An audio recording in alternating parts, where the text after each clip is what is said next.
For the kids to log into Think Central, the virtual manipulatives will be right here under their, when they log in under resources.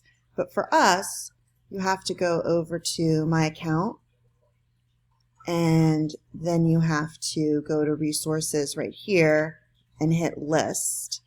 And then I have kindergarten through 6th grade, so I have all of this.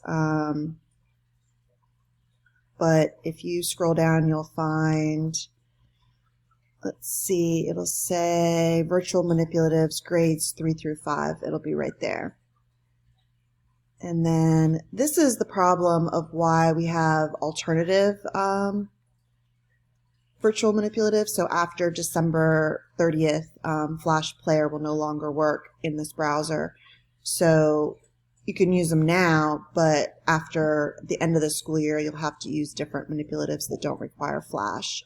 But they just hit allow for now, and then this is what it'll look like for the kids.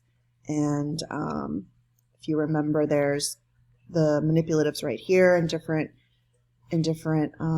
shapes, and then these are where all the activities are, so they can do a show, a compare, the add, subtract, multiply, etc. And these are kind of the games, so they can play it. And that's where the manipulatives are for you. And then for them, it is much easier to find. It's just when they log in, it's right exactly where they find their workbook, etc. That's it.